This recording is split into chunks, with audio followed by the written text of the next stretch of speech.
balon udang. Gendut.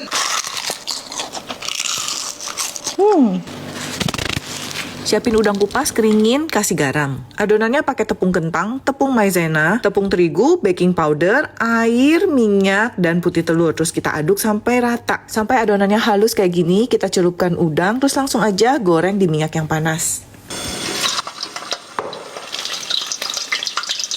Nah, nanti dia akan menggembung seperti balon.